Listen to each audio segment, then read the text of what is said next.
প্রিয় দেশবাসী, দেশের একটা ক্রান্তি লগ্নে শোকাবহ অবস্থায় আপনাদের সামনে এসেছি। আপনাদেরকে বলতে চাচ্ছি, আজকে জানাতে চাচ্ছি, ভেবেছিলাম জানাবো না, কিন্তু এখন জানাতে বাধ্য হচ্ছি। আমরা বৈষম্য বিরোধী ছাত্র আন্দোলনের পক্ষ থেকে স্পষ্ট ঘোষণা করতেছি, আগামী কালকে সারা দেশে প্রতিটা পাড়া মহল্লায় প্রতিটা জায়গায় বিক্ষোভ কর্মসূচি পালিত হবে।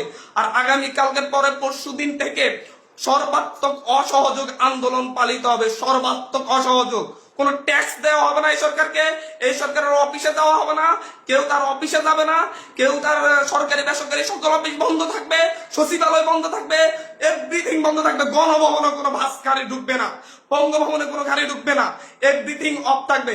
এবং সরকারকে সর্বাত্মক অসহযোগিতা করা হবে। কেউ ট্যাক্স দিবেন না, প্রয়োজন বিদ্যুৎ বিল দেওয়া যাবে না, গ্যাস বিল দেওয়া যাবে না, প্রয়োজনে কাঠে রান্না করা হবে, প্রয়োজনে প্রত্যেকে প্রয়োজনে মোমবাতি জ্বালানো হবে। তারপরে যদি বিদ্যুৎ চলে যায়, যদি বিদ্যুৎ লাইন কেটে দেয়, তাহলে আপনারা প্রত্যেকে মোমবাতি ব্যবহার করবেন প্রয়োজনে। তারপরে এই সরকারকে কোনো সহযোগিতা করা হবে না, বসে থাকা যায় না। আমরা সারা দেশের ছাত্র, নাগরিক, অভিভাবক যে অবস্থানে আছেন, মা বোন, প্রত্যেককে বলবো, আগামীকাল থেকে আপনারা প্রত্যেকে রাজপথে থাকবেন, প্রত্যেকে প্রতিটা বাড়ি থেকে রাজপথে থাকবেন। আপনারা কেউ ঘরে বসে থাকবেন না, এটা আপনাদের দায়বদ্ধতা।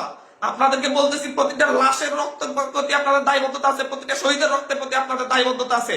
আমি সারা দেশের প্রত্যেকটা নাগরিককে বলবো, আপনার যদি একটু লজ্জিত হন, আপনি যদি এই বিচার চান, আপনি যদি এদের বিরুদ্ধে দাঁড়াতে চান, আপনি ঘরে থাকতে পারেন না। আপনার প্রত্যেককে রাস্তায় নেমে আসতে হবে। প্রতিটা সিঙ্গেল মানুষকে আপনি প্রয়োজন আপনার বিল্ডিং এর নিচে এসে অবস্থান করুন, বিল্ডিং এর সবাই মিলে, বিল্ডিং কমিটি, প্রতিটা ভবনের কমিটির আপনারা মিটিং ডাকুন, মিটিং থেকে সিদ্ধান্ত নিন, সবাই একত্রিত হয়ে নামবেন। প্রতিটা মহল্লায় আপনারা সিদ্ধান্ত নিন, আপনারা প্রত্যেকে একত্রিত হয়ে নামবেন, রাস্তায় থাকবেন।